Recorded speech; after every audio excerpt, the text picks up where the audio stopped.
ಅಂತವ್ರು ನಮ್ ಗಮನ RCB ಗಮನಕ್ಕೆ ಬರಲ್ವಾ? ಓಕೆ, ಸುರೇಶ್ ಶರ್ಮಾ ಇದಾರೆ, ಕೃಣಾಲ್ ಪಾಂಡ್ಯ ಸ್ಪಿನ್ನರ್ಸ್, ಇನ್ನೊಬ್ಬಂತ 25 ಜನ ಒಬ್ಬನ ಬೇಸ್ ಪ್ರೈಸ್ ತಗೊಳ್ಳಿ, ಯಾಕೆ ಮಾಡಲ್ಲ? ಪ್ರವೀಣ್ ದುಬೇನ ಬೇರೆಯವ್ರು ತಗೊಂಡ್ರು, ಪಂಜಾಬ್ ತಗೊಂಡ್ರು. ನಮ್ಮಲ್ಲಿ ಇಷ್ಟು ಜನ 10 ಜನ 12 ಜನ ಇನ್ಕ್ಲೂಡಿಂಗ್ ನಮ್ಮ ಮಯಾಂಕ್ ಅಗರ್ವಾಲ್, ನಮ್ಮ ಕರ್ನಾಟಕ ಕ್ಯಾಪ್ಟನ್. ಓಕೆ, ಮುಷ್ತಾಕ್ ಅಲಿ ಈ ಸರ್ತಿ ಚೆನ್ನಾಗಿ ಆಡ್ಲಿಲ್ಲ, ಅಂದ್ರೆ ಅನ್ಲಕ್ಕಿ ಅಂತ ಹೇಳ್ಬೋದು. 2-3 ಮ್ಯಾಚ್ ಒಂದೊಂದರಲ್ಲಿ ಅಷ್ಟರಲ್ಲಿ ಸೋತರು. ಓಕೆ, ಅಷ್ಟಕ್ಕೆ ನೀವು ಯಾರನ್ನು ಬೇಡವಾ? ನಮಗೆ ನಮ್ಮದು ಅನ್ನೋದು ಏನಿದೆ ಆ ಪ್ರಯತ್ನಗಳೇನಾಗ್ತಿದೆ ಅಂತ ಸರ್ ನಾನು ಅದನ್ನೇ ಕೇಳ್ತೀನಿ. ಈ ಫಾಲ್ಸ್ ಪ್ರಾಮಿಸ್ ಅಭಿಮಾನಿಗಳಿಗೆ ಈ ದೊಡ್ಡ ದೊಡ್ಡ ಲೆಕ್ಕಾಚಾರಗಳು, ಲಾಜಿಕಲ್ ರೀಸನಿಂಗು ಇದು ಅರ್ಥ ಆಗಲ್ಲ. ಜಯಪ್ರಕಾಶ್ ಸರ್ ಅವ್ರಿಗೇನು RCB ಮ್ಯಾಚ್ ನಡಿಬೇಕು, ವಿರಾಟ್ ಕೊಹ್ಲಿ ಬೆಂಗಳೂರಿಗೆ ಬರಬೇಕು, ಚಿನ್ನಸ್ವಾಮಿ ಸ್ಟೇಡಿಯಂನಲ್ಲಿ ನಾವು ಅದನ್ನು ಗಮನಿಸಬೇಕು. ಈ ಹೊಣೆಗಾರಿಕೆ KCA ಮೇಲೂ ಕೂಡ ಇದೆ. ಇಲ್ಲಿ ಕೇವಲ ಪ್ರಚಾರ, ದುಡ್ಡು ಇತ್ಯಾದಿ ಇತ್ಯಾದಿ ಪೊಲಿಟಿಕಲ್ ಪ್ರೆಷರ್ ಅಲ್ಲ, ಅಭಿಮಾನಿಗಳು ಕ್ರಿಕೆಟ್ ಅನ್ನ ಬೆಳೆಸುವ ಜವಾಬ್ದಾರಿ ಕೂಡ KCA ಮೇಲಿದೆ. ಏನ್ ಮಾಡ್ತಿದೆ KCA ಇದಕ್ಕೆ? ಪ್ರತಿಯೊಂದು KCA ಜವಾಬ್ದಾರಿ ಅಂತ ಹೇಳಲಿಕ್ಕಾಗಲ್ಲ ಮೇಡಮ್. ಯಾಕಂದ್ರೆ ಇಷ್ಟು ವರ್ಷ ಮ್ಯಾಚ್ಗಳು ನಿಮಗೆ ಗೊತ್ತಿದೆ, ಎಷ್ಟು ಮ್ಯಾಚ್ಗಳು ನಡೆದಿದೆ. IPL ಶುರು ಆದಾಗ್ಲಿಂದ ಎಷ್ಟು ಮ್ಯಾಚ್ಗಳು ನಡೆದಿದೆ, ಅಂತಾರಾಷ್ಟ್ರೀಯ ಮಟ್ಟದಲ್ಲಿ ಎಷ್ಟು ಮ್ಯಾಚ್ಗಳು ನಡೆದಿದೆ, ದೇಶೀಯ ಮ್ಯಾಚ್ಗಳು ಎಷ್ಟು ನಡೆದಿದೆ. ಯಾವತ್ತಾದ್ರೂ ಈ ತರದೊಂದು ಅನಾಹುತ ಆಗಿದೆಯಾ? ಇಲ್ಲಿ ಆಗಿಲ್ಲ. ಇದು ಅದಕ್ಕೆ ನಾನು ವಿಶೇಷವಾಗಿ ಹೇಳೋದು, ಇದು ವಿಶೇಷ ಸಂದರ್ಭ. ಇಲ್ಲಿ ನಡೆದಿರ್ತಕ್ಕಂಥ ವಿಜಯೋತ್ಸವ ಉನ್ಮಾದ ಕ್ರೌಡ್ ಹುಡುಕಿದ್ರು ಕೂಡ ಕಾಣಲ್ಲ ಜನಕ್ಕೆ. ಯಾವಾಗ ಕಾಣುತ್ತೆ ಅನಾಹುತ ಆದಾಗ? ಇತ್ತು ಹುಡುಕು, ವರ್ಷಾಂಗಟ್ಲೆಯಿಂದ ಇತ್ತು ಹುಡುಕು. ಇವಾಗ ನೋಡಿ, ಪ್ರಪಂಚದಾದ್ಯಂತ ಅನಾಹುತಗಳು ನಡೀತಾನೆ, ಯಾರು ನಿಲ್ಸ್ಲಿಕ್ಕಾಗಿಲ್ಲ. ಇವತ್ತಿನ ದಿನ ಮೊನ್ನೆ ತಿರುಪತಿನಲ್ಲಾಗಿದೆ, ಕುಂಭಮೇಳದಲ್ಲಾಗಿದೆ, ಅಲ್ಲೂ ಏನು ಮೆಷರ್ಮೆಂಟ್ಸ್ ತಗೊಂಡಿರ್ಲಿಲ್ವಾ? ತಗೊಂಡಿದ್ರು, ಆಗುತ್ತೆ. ಕೆಲವು ವಿಶೇಷ ಸಂದರ್ಭಗಳಲ್ಲಿ ಆಗುತ್ತೆ. ಅದಕ್ಕೆ ನಾವು ಪ್ರಿಪೇರ್ ಆಗ್ಲಿಕ್ಕೆ ಆಗಲ್ಲ, ನಾವೆಷ್ಟೇ ಪ್ರಿಪೇರ್ ಆಗಿದ್ರು. ದಯವಿಟ್ಟು ಅರ್ಥ ಮಾಡ್ಕೊಳ್ಳಿ, ಇದು ವಿಶೇಷ ಸಂದರ್ಭ. ನೀವೇ ಹೇಳಿದ ಮಾತಿಗೆ ನಾನು ಅದನ್ನೇ ವಾಪಸ್ ನಿಮ್ಗೆ ಕೇಳ್ತೀನಿ. ತಿರುಪತಿಲಾದಾಗ ತಿರುಪತಿ ಆಡಳಿತ ಮಂಡಳಿ, ಅಲ್ಲಿನ ಸರ್ಕಾರ ಬ್ಲೇಮ್ ಮಾಡ್ತೀವಿ, ಅಥವಾ ನೀವು ಹೇಳಿದ ಕುಂಭಮೇಳ ಆದಾಗ UP ಗವರ್ಮೆಂಟ್ ನ ಮ್ಯಾನೇಜ್ಮೆಂಟ್ ನ ಬ್ಲೇಮ್ ಮಾಡ್ತೀವಿ. ಇಲ್ಲಿ ಯಾರನ್ನಪ್ಪ ಬ್ಲೇಮ್ ಮಾಡೋದು? KCA ನಮ್ದಲ್ಲ, RCB ನಮ್ದಲ್ಲ, ಈವೆಂಟ್ ಮ್ಯಾನೇಜ್ಮೆಂಟ್ ನಮ್ದಲ್ಲ. ಸರ್ಕಾರ ಅಂತೂ ಕ್ಲೀನ್ ಆಗಿ ಕೈ ತೊಳ್ಕೊಂಡು ಪೊಲೀಸ್ ನ ಡಿಸ್ಮಿಸ್ ಮಾಡ್ಬಿಟ್ಟು ಹೋಗ್ಬಿಟ್ರು. ಯಾರ ಜವಾಬ್ದಾರಿ ಹಾಗಾದ್ರೆ? KCA ಮೇಲೆ ನೀವು ಬ್ಲೇಮ್ ಮಾಡ್ತಿದ್ರ? ನಾನು ಕೇಳ್ತಿದ್ದೀನಿ ಸರ್, ಯಾರ ಜವಾಬ್ದಾರಿ? ಒಬ್ಬ ಕ್ರಿಕೆಟ್ ಅಭಿಮಾನಿಯಾಗಿ ಆದ ದುರಂತಕ್ಕೆ ಜವಾಬ್ದಾರಿ ಯಾರು? ಯಾರು ಇದನ್ನು ಸರಿ ಮಾಡಬೇಕು? ಸರಿ ಮಾಡೋ ಪ್ರಯತ್ನ ಯಾರು ಮಾಡ್ತಿದ್ದಾರೆ ತಿಳ್ಕೊಳ್ಳೋ ಕುತೂಹಲ. ಬ್ಲೇಮಿಂಗ್ KCA ಪಾತ್ರ ಏನು, ಅದನ್ನ ಮಾಡ್ತಿದ್ಯಾ ಅಷ್ಟೇ ನನ್ನ ಪ್ರಶ್ನೆ. ನಮ್ಮದು ಒಂದು ಪಾಲಿದೆ ಮೇಡಮ್. ಹೌದು, ಕೆಲವು ಕಡೆ ನಾವು ಕೆಲವು ಕಡೆ ಎಡವಿರ್ಬೋದು, ಕೆಲವುದು ಮೆಷರ್ಮೆಂಟ್ಸ್ ತಗೊಂಡಿಲ್ದೇರ ಇರ್ಬೋದು, ಅಷ್ಟು ಜನ ಎಕ್ಸ್ಪೆಕ್ಟ್ ಮಾಡಿಲ್ದೇ ಇರೋದ್ರಿಂದ ಆಗಿರೋದು. ಇದು ಸಾಮಾನ್ಯವಾಗಿ ಒಂದು ಮ್ಯಾಚ್ ಅಂದ್ರೆ 35,000ದಿಂದ 40,000 ಜನ ಬರ್ತಾರೆ. ಅಲ್ಲಿರ್ತಕ್ಕಂಥ ಫೆಸಿಲಿಟೀಸ್ ಅಲ್ಲಿ ಸಾಕಾಗಿತ್ತು, ಇಲ್ಲಿವರೆಗೂ ನಡೀತಾ ಇದೆ. ಈ ವಿಶೇಷ ಸಂದರ್ಭದಲ್ಲಿ 3 ಲಕ್ಷ ಜನ ಬಂದಿದ್ರು ನಾವು ಮ್ಯಾನೇಜ್ ಮಾಡಕ್ಕಾಗಿಲ್ಲ. ಇನ್ಮೇಲೆ ನಾವು ಮುಂದುವರೆದು ನಾವು ಇವಾಗ ಏನಾಗುತ್ತೆ ಅದಕ್ಕೆ ತಕ್ಕಂತೆ ಸ್ವಲ್ಪ ಗೇಟ್ಗಳು ದೊಡ್ಡದು ಮಾಡೋದಿರ್ಬೋದು, ಫೆಸಿಲಿಟೀಸ್ ಇರ್ಬೋದು, ರ್ಯಾಂಪ್ಸ್ಗಳು ಮಾಡೋದಿರ್ಬೋದು, ಲೇಡೀಸ್ಗೆ ಸಪರೇಟ್ ಸ್ಟ್ಯಾಂಡ್ ಮಾಡೋದಿರ್ಬೋದು, ಚಿಲ್ಡ್ರನ್ಸ್ಗೆ ಸಪರೇಟ್ ಸ್ಟ್ಯಾಂಡ್ ಮಾಡೋದಿರ್ಬೋದು, ಆಮೇಲೆ ಎಕ್ಸ್ಟ್ರಾ ಪೊಲೀಸ್ ಪ್ರೊಟೆಕ್ಷನ್ ತಗೊಳ್ಳೋದು, ಇದನ್ನೆಲ್ಲ ನಮ್ಮ KCA ಕಡೆಯಿಂದ ಮಾಡುತ್ತೆ. ಆದ್ರೆ ಕಾಲ್ ತುಳಿತ ಪ್ರಕರಣದಲ್ಲಿ ಸಂಪೂರ್ಣವಾಗಿ KCA ಜವಾಬ್ದಾರಿ ಅಂತ ಹೇಳಿದ್ರೆ ನಾನು ಬಿಟ್ಬಿಡೋಣ, ಫ್ಯೂಚರ್ ಮಾತನಾಡೋಣ. ನಾನು ಹೂವಾರ್ ಸರ್ಗೂ ಅದೇ ಪ್ರಶ್ನೆ ಕೇಳಿದೆ. ನೋಡಿ, 7 ತಿಂಗಳಲ್ಲಿ ಆಗದೆ ಇರೋ ಕರೆಕ್ಷನ್ಗಳು ಇನ್ 3 ತಿಂಗಳಲ್ಲಿ ನಾವು IPL ನ ಏನು ಓಪನಿಂಗ್ ಮ್ಯಾಚ್ ಆಡಿಸ್ತೀವಿ ಅಂತ ಹೇಳಿ ಯಾಕೆ ಭರವಸೆ ಕೊಡ್ತಿದ್ದಾರೆ ಎಲೆಕ್ಷನ್ ಟೈಮ್ ಅಲ್ಲಿ? ಕೇವಲ ಎಲೆಕ್ಷನ್ ಗೆಲ್ಲಬೇಕು ಅನ್ನೋ ಕಾರಣ, which is not practically possible sir. 3 ತಿಂಗಳಲ್ಲಿ ನಾವು ಎಲ್ಲಾ 17 ರೆಕಮೆಂಡೇಶನ್ ಇಂಪ್ಲಿಮೆಂಟ್ ಮಾಡ್ತೀವಿ, ಹೆಂಗ್ ಪಾಸಿಬಲ್ ಸರ್ ಪ್ರಾಕ್ಟಿಕಲಿ? ಯಾಕೆ ಆಗ್ಬಾರ್ದು ಮೇಡಮ್? ನಾನು ಕೇಳೋದು, ಇವಾಗ 3 ಲಕ್ಷ ಜನ ಬರೋದಿಲ್ಲ ಮೇಡಮ್ ಮ್ಯಾಚ್ಗೆ, ಬರೋದೇ 40,000 ಜನ 50,000 ಜನ. ನೀವು ನಾನು ಅದನ್ನೇ ನಾನು ಸಾಮಾನ್ಯ ಮನುಷ್ಯ ಪ್ರಶ್ನೆ ಕೇಳ್ತಿದ್ದೀನಿ. ಸಾರಿ ಸರ್, ಅಲ್ಲ ಸಂಭ್ರಮಾಚರಣೆಗೆ ಎಷ್ಟು ಜನ ಬರ್ತಾರೆ ಅಂತ ಹೇಳಿ ಊಹೆ ಮಾಡ್ಲಿಕ್ಕೆ ಆಗಲ್ಲ, ಬಟ್ ಮ್ಯಾಚಿಗೆ ಬರೋದು ಇಷ್ಟೇ ಜನ. ನೀವು ಯಾರನ್ನೇ ಕೇಳಿ, ಇಲ್ಲಿ ಮ್ಯಾಚಿಗೆ ಎಷ್ಟು ಜನ ಬರ್ತಾರೆ ಮೇಡಮ್? 50,000 ಜನ ಟಿಕೆಟ್ ತಗೊಂಡಿರ್ತಾರೆ. ಅವರು ಟಿಕೆಟ್ ಇಲ್ದೇ ಇರೋರು ಏನಿಗೆ ಬರ್ತಾರೆ ಸ್ಟೇಡಿಯಂ ಹತ್ರ? ಈ ಕಪ್ಪು RCB ಕೈಯಲ್ಲಿದೆ. ಅಭಿಮಾನಿಗಳಲ್ಲಿ ಆ ಒಂದು ಹ್ಯಾಂಗ್ ಓವರ್ ಇನ್ನೂ ಕಮ್ಮಿ ಆಗಿಲ್ಲ. ನಮ್ಮ ತಂಡ ವಿರಾಟ್ ಕೊಹ್ಲಿ ಅವರೇ ಇನ್ ಕೇಸ್ ಆಡಿದ್ರು ಅಂತಂದ್ರೆ ಹಿಂದಿನ ಮ್ಯಾಚಿಗೆ ಬಂದಷ್ಟೇ ಜನ ಬರ್ತಾರೆ. ನಾವು ಹಂಗ್ ಕ್ಯಾಲ್ಕುಲೇಟ್ ಮಾಡಬಹುದಾ ಸರ್? ಮೇಡಮ್ ಮಾಡಬಹುದು. ಇನ್ನೊಂದು 10,000 ಜನ ಬರ್ತಾರೆ ಅಂತ ಎಕ್ಸ್ಪೆಕ್ಟ್ ಮಾಡಬಹುದು. ಮ್ಯಾಚ್ ದಿನ ಮ್ಯಾಚ್ ಟಿಕೆಟ್ ತಗೊಂಡ್ ಬರ್ತಾರೆ ಮೇಡಮ್, ದುಡ್ಡು ಕೊಟ್ಟು ಬಂದಿರ್ತಾರೆ, ಅಂತವ್ರು ಬರ್ತಾರೆ. ಆಚೆ ನಿಂತ್ಕೊಂಡು ನೋಡೋ ಅಂತವ್ರು 1,000 ಜನ ಬರ್ಬೋದು.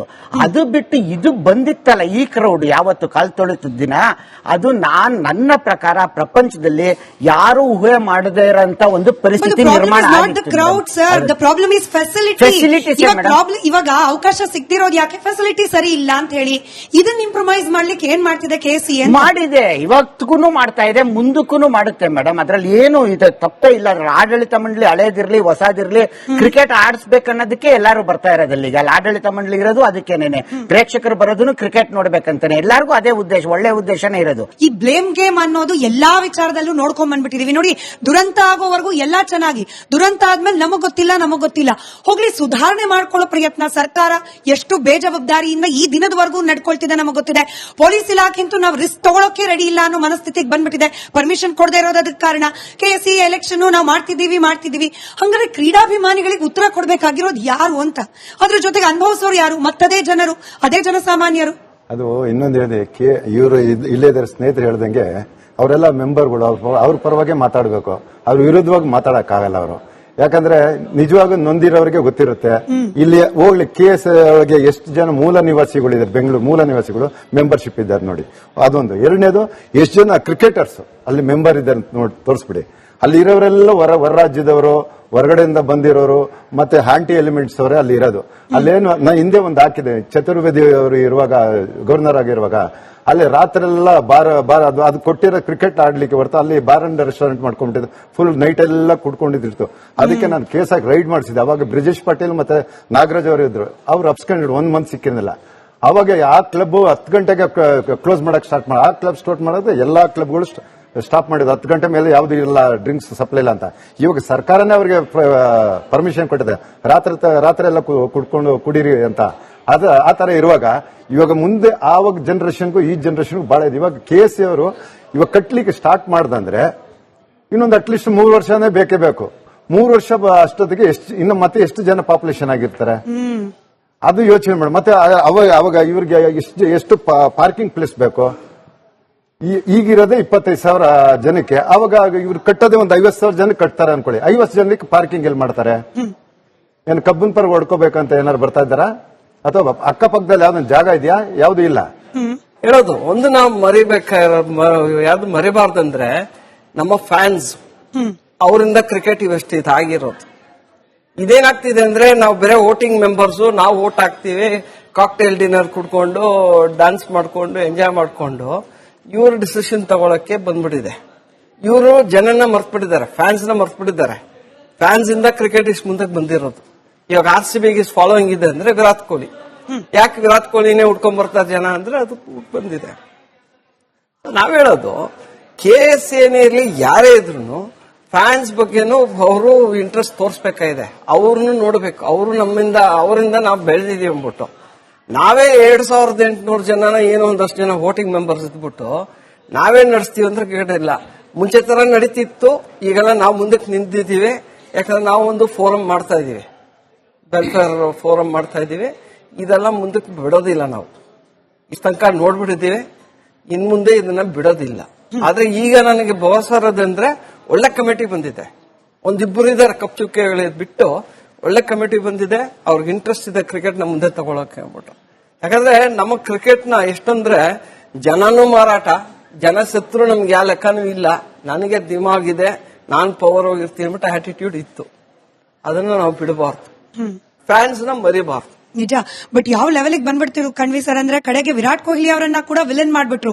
ಅವ್ರ ಮೇಲೆ ಕೇಸ್ ಹಾಕ್ಬೇಕು, ಅವ್ರನ್ನ ಜೈಲಿಗೆ, ಅವರೆಲ್ಲೋ ಫಾರಿನ್ ಹೋಗ್ಬೇಕು ಅನ್ನೋ ಕಾರಣಕ್ಕೇನೆ ಅರ್ಜೆಂಟ್ ಅಲ್ಲಿ ಮಾಡ್ಲಾಯ್ತು, ಈ ತರದ್ದೆಲ್ಲ. ಓಕೆ, ಅದು ಸಹಜ. ಒಬ್ಬ ಸೆಲೆಬ್ರಿಟಿ ಆದ್ಮೇಲೆ ಬೊಕೇಸು ಬರುತ್ತೆ, ಬ್ರಿಕ್ ಬ್ಯಾಟ್ಸ್ ಬರುತ್ತೆ. ಅಂದ್ರೆ ಇಂಥ